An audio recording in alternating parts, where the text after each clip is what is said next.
Welcome to the archives. Everything you operate under feels like law. It's not. It's just legacy software. We're tearing open the operating system.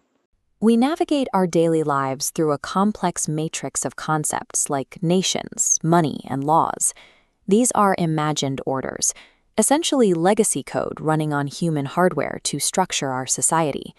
The primary function of this operating system is highly practical. It allows thousands and eventually billions of strangers to cooperate at scale. But these social constructs are incredibly fragile. To prevent those in power from constantly rewriting the rules for their own benefit, a society requires a social checksum, a mechanism to back up and protect the original intent of the system.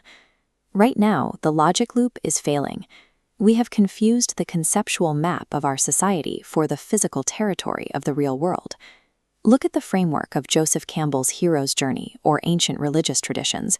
These were originally designed as software maps, tools to guide human consciousness through complex psychological terrain. This is a fragment of ancient Coptic text containing early Gnostic writings.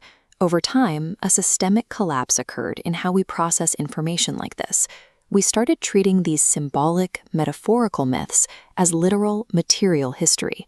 To borrow a concept from linguistics, the word is not the thing. Reading a deeply spiritual text as a factual historical record is a failure of logic rather than a display of faith. This hyperliteralism points to a specific biological hardware failure, a physical imbalance in how our brains process reality. To isolate that flaw, we have to look at the brain's hemispheres, specifically through the neurological model developed by psychiatrist Ian McGilchrist. The right hemisphere, which McGilchrist calls the master, handles context and lived experience. It processes a broad, inclusive view of the world. The left hemisphere acts as an emissary. It is a secondary processor built specifically to take the master's vast, complex reality and dissect it into narrow, logical parts so we can communicate and manipulate them. The breakdown happens because the emissary is entirely unaware of the information it filters out. It arrogantly assumes its labeled, isolated fragments represent the whole truth. Over time, the emissary staged a coup. It replaced the vast, ambiguous potential of the right brain with its own rigid, literal categories. That neurological imbalance has scaled up directly into the structures of modern life. It drives our extreme bureaucratization, our technological obsession, and our reliance on binary either-or logic.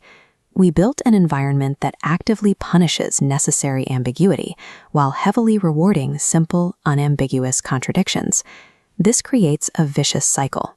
A system running on emissary logic elevates leaders who naturally favor that same narrow thinking, and they rewrite the societal code in their own image.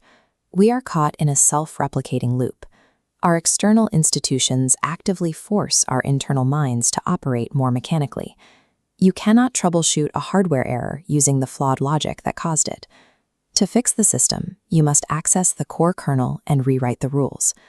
Restoring this balance requires a systematic way to manage the flow of information between these two neurological poles. This architecture is what we call the 0-1 framework. In this model, the 0 corresponds to the right brain's domain, the unknowing. It is pure potential and the eternal, nonverbal order of the Tao. The 1 represents the left brain's output, manifestation, and knowing. It is the tangible box we construct to navigate reality.